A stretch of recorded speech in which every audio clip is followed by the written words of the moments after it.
Hello class 8, good morning everyone.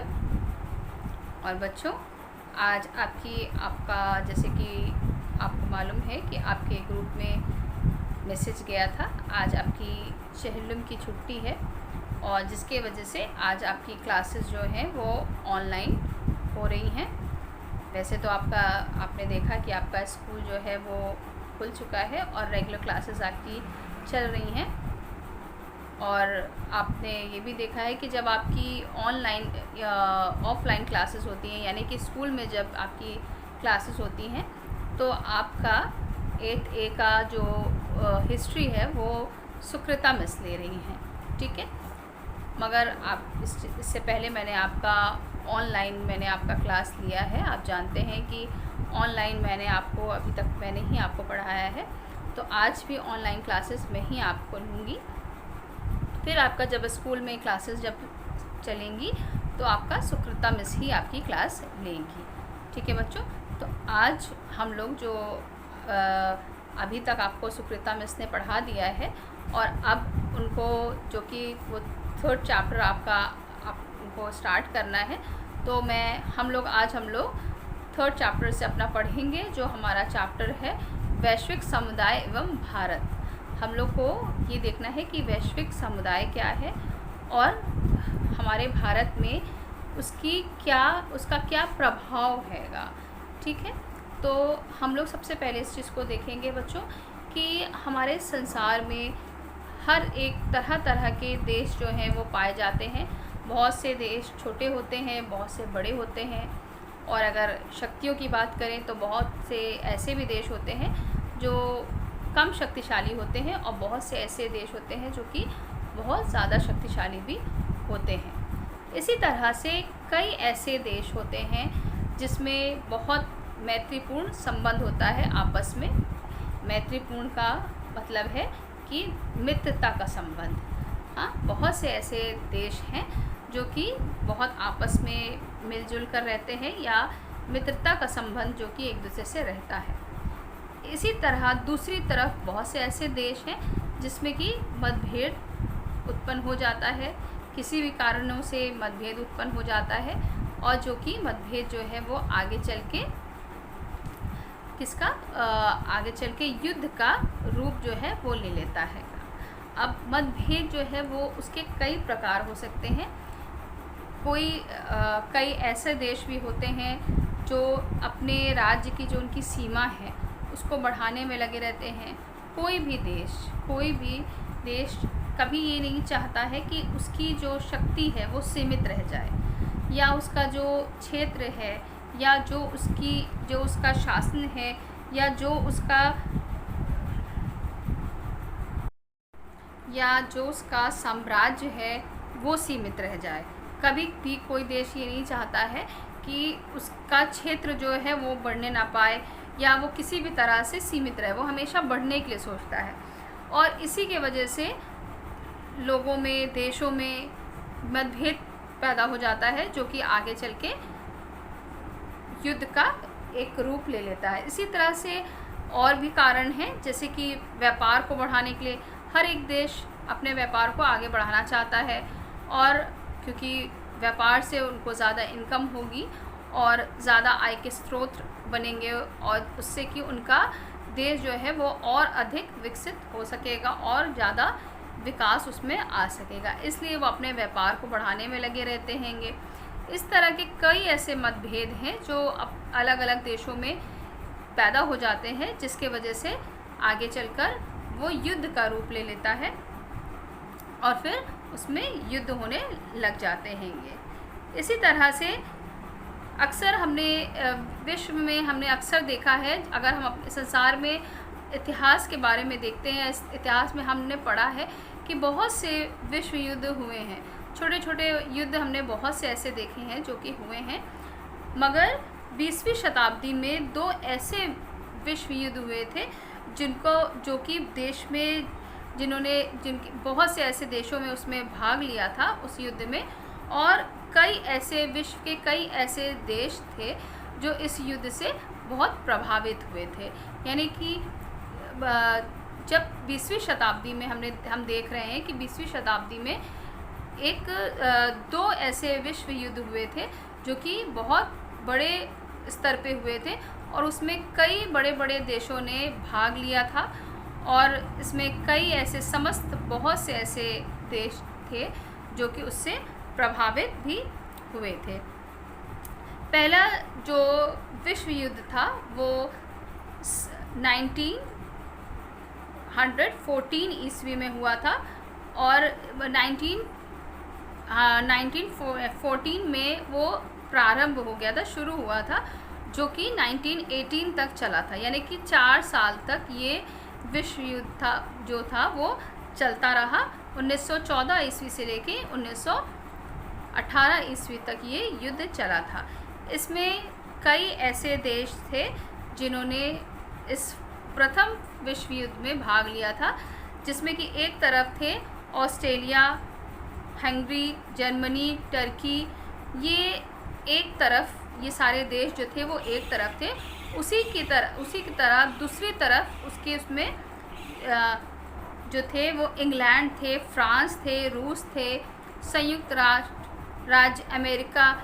ये सारे देशों ने पहले यानी कि प्रथम विश्व युद्ध जो था उसमें इन्होंने भाग लिया था। अब ये जो पहला विश्व युद्ध हुआ था इसमें बहुत से धन और जन की बहुत ज़्यादा इनको हानि उठानी पड़ी थी और इसके बावजूद भी 20 साल के बाद ही दूसरा विश्व युद्ध जो था वो शुरू हो गया था। यानी कि इसमें पहले तो इसका सन बताया गया है कि ये इतने समय तक ही चला प्रथम विश्व युद्ध और इसमें कई देशों ने भाग लिया। कई देश इससे प्रभावित भी हुए, कई देशों ने इसमें भाग भी लिया, मगर इसका क्या परिणाम निकला कि इसमें बहुत ज़्यादा यानी कि धन को लेकर, पैसों के मामले में बहुत ज़्यादा आर्थिक उनकी स्थिति जो थी वो बहुत ही ज़्यादा कमज़ोर हो गई थी। यानी कि वो धन की उनको बहुत ज़्यादा हानि उठानी पड़ी थी। उसके साथ ही साथ जन की भी अपार हानि उनको उठानी पड़ी थी। यानी कि जो जन थे, यानी कि उसमें कई लोगों की मृत्यु भी हुई थी, कई लोग मारे गए थे इस युद्ध में। तो धन और जन दोनों की बहुत ज़्यादा उनको नुकसान उठाना पड़ा था। मगर ये सारे नुकसान के बावजूद भी 20 वर्ष के बाद इसका दूसरा यानी कि द्वितीय विश्व युद्ध जो था वो प्रारंभ हो गया था। अब इस युद्ध में भाग लेने के लिए भी देश में कई ऐसे देश जो थे वो भाग लिए। हमने देखा कि प्रथम विश्व युद्ध जो हुआ था उसमें भी एक तरफ जर्मनी था, जापान था, रूस था, दूसरी तरफ संयुक्त राज्य अमेरिका था। तो इस तरह से कई बड़े बड़े देशों ने प्रथम विश्व युद्ध में भाग लिया था। उसी तरह से जब द्वितीय विश्व युद्ध शुरू हुआ तो उसमें भी एक तरफ इंग्लैंड, फ्रांस और रूस था और दूसरी तरफ जर्मनी था, जापान था और इटली जो था वो दूसरे विश्व युद्ध में इन्होंने भाग लिया था। मतलब प्रथम विश्व युद्ध में तो इन्होंने भाग लिया भी था और उसके चलते कई देश जो थे वो बहुत प्रभावित हुए थे। मतलब कि उनको बहुत ज़्यादा नुकसान पहुंचा था। बहुत से ऐसे छोटे छोटे देश थे अगल बगल जो कि प्रभावित हो गए थे। मतलब कि उनको उससे बहुत ज़्यादा फ़र्क पड़ा था, उनको नुकसान हुआ था। मगर उसके बावजूद भी दूसरा विश्व युद्ध शुरू हो गया। अब ये जो दूसरा विश्व युद्ध शुरू हुआ ये पहले की जो विश्व युद्ध हुआ था उससे भी ज़्यादा भयानक था। भयानक मतलब बहुत ज़्यादा इसमें भी कई जन और धन की हानि उठानी पड़ी और उसके साथ ही साथ धन और जन की तो उनको हानि उठानी मतलब कि धन की तो उनको बहुत ज़्यादा हानि उठानी पड़ी। उसके साथ ही साथ व्यक्ति, जैसे कि उसमें प्रथम विश्व युद्ध हुआ तो उसमें भी कई लोग मारे गए थे। तो ये द्वितीय विश्व युद्ध में भी कई उनको हानि जो है वो उठानी पड़ी थी। कई लोग उसमें भी मारे गए थे। उसके साथ ही साथ 5 करोड़ से अधिक लोग जो हैं वो मारे गए थे। यानी कि जो पहला विश्व युद्ध हुआ था उसमें दिखाया कि धन की तो उसमें नुकसान हुआ था और व्यक्तियों का भी नुकसान हुआ था, लोग जो थे बहुत से मारे गए थे। मगर द्वितीय विश्व युद्ध में उसकी गिनती बताई जा रही है कि 5 करोड़ लोग। बच्चों 5 करोड़ आप जानते हो कि कितना होता है। हाँ, अगर हम देखते हैं कोई भी युद्ध या किसी भी चीज़ में अगर कुछ ही व्यक्ति अगर मारे जा रहे हैं तो उसमें भी बहुत बड़ी बात होती है कि इतने लोग मारे गए, 100 लोग मारे गए, 200 लोग मारे गए, मगर यहाँ कितनी गिनती बताई जा रही है कि 5 करोड़ लोग मारे गए। मतलब कि उसमें इस द्वितीय विश्व युद्ध में इतनी लोगों की तो धन की तो नुकसान हुआ ही, और उसके साथ ही साथ लोगों का कितना ज़्यादा नुकसान हुआ, कितने लोग, 5 करोड़ मतलब कितने लोग मारे गए थे। तो इस तरह से बहुत ज़्यादा जो था वो ये देश जो था वो पूरी तरह से बर्बाद हो गया था, क्योंकि इसमें जन की और धन दोनों की ही बहुत ज़्यादा नुकसान हुआ था। इसलिए हमने देखा कि जो ऐसे बहुत से ऐसे कारण थे जो जिससे कि आपस में देशों में मतभेद जो था वो पैदा हो जा रहा था, और जिसके कारण आगे चल के लोगों में क्या पैदा हुआ, मतभेद पैदा हो गया। और मतभेद इसकी स्थिति इतनी तक चली गई कि आगे चल के लोग क्या हो गए, लोग युद्ध का रूप धारण कर लिया, और युद्ध ऐसा हुआ कि युद्ध में भी लोगों को धन की हानि तो हुई ही, और उसके साथ साथ कितने लोग, 5 करोड़ लोग जो थे वो भी मारे गए। अब द्वितीय विश्व युद्ध में परमाणु बम जो थे उनके भी हमले वो भी होने लगे थे, और इस हमले में 2 मुख्य शहर थे, हिरोशिमा और नागासाकी। 2 देश, बच्चों ये याद रखिएगा कि जब द्वितीय विश्व युद्ध हुआ था तो उसमें 2 देश थे वो बहुत ज़्यादा प्रभावित हुए थे, यहाँ तक कि वो नष्ट हो गए थे। प्रभावित क्या हुए थे, मतलब पूरी तरह से वो नष्ट हो गए थे। पहला उसमें बताया है ये किसके वजह से, परमाणु बम, उस समय युद्ध में परमाणु बम जो होता था उसका इस्तेमाल किया जाता था, जिसके वजह से 2 शहर बताया जा रहा है, 2 शहर कौन कौन से, हिरोशिमा और नागासाकी, 2 इस तरह के शहर थे जो बुरी तरह से प्रभावित हुए थे। और प्रभावित ही नहीं हुए थे, उसके साथ ही साथ वो पूरी तरह से नष्ट हो गए थे। इसका मतलब ये है कि पूरे युद्ध का जो परिणाम था वो पूरी तरह से खराब ही निकल रहा था, अच्छा नहीं था। लोग युद्ध इसलिए कर रहे थे कि वो अपने राज्य को बढ़ा सकें, अपने साम्राज्य को बढ़ा सके, अपने व्यापार को बढ़ा सके। मगर यहाँ हम क्या देख रहे हैं, विश्व युद्ध का जो 2 विश्व युद्ध देखे हमने, उनका परिणाम जो था वो गलत ही आया। ना कि वो उनका साम्राज्य बढ़ा, ना ही वो उनका व्यापार बढ़ा, बल्कि उल्टा क्या दिखाई दे रहा है हमें, यहाँ देश पे देश बर्बाद हो रहे हैं। यहाँ कितने लोग मारे जा रहे हैं, कितने आर्थिक रूप से आर्थिक स्थिति उनकी ख़राब हो जा रही है, पैसों को लेकर, धन से वो बहुत ज़्यादा नुकसान उन्हें उठाना पड़ रहा है। तो ये अभी हम लोग देख रहे हैं कि किस तरह से प्रथम विश्व युद्ध और द्वितीय विश्व युद्ध जो था वो शुरुआत हुई और किस तरह से वो चला। अब हम लोग देखेंगे संयुक्त राष्ट्र संघ। अब हम देखेंगे संयुक्त राष्ट्र संघ क्या है। तो बच्चों आज के लिए इतना ही है।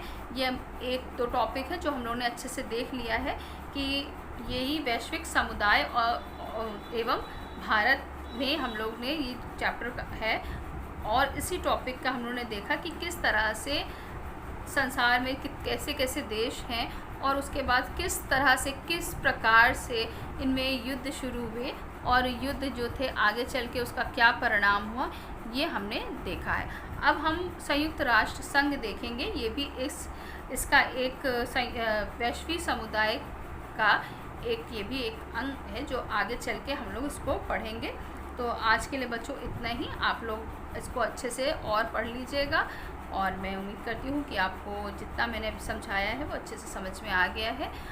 आगे बच्चों जब आपका क्लासेस होता है, जो आपकी रेगुलर क्लासेस स्कूल में होती हैं, तो जब आपकी क्लास होगी तो आगे आपको सुकृता मिस, क्योंकि सुकृता मिस मैंने जैसे आपको बताया कि ऑफलाइन स्कूल के टाइम टेबल के अकॉर्डिंग सुकृता मिस आपका हिस्ट्री ले रही हैं, तो वो आपको उसके आगे का वो आपको अच्छे से समझा देगी। ठीक है बच्चों, तो आज के लिए इतना ही। Thank you so much. God bless you.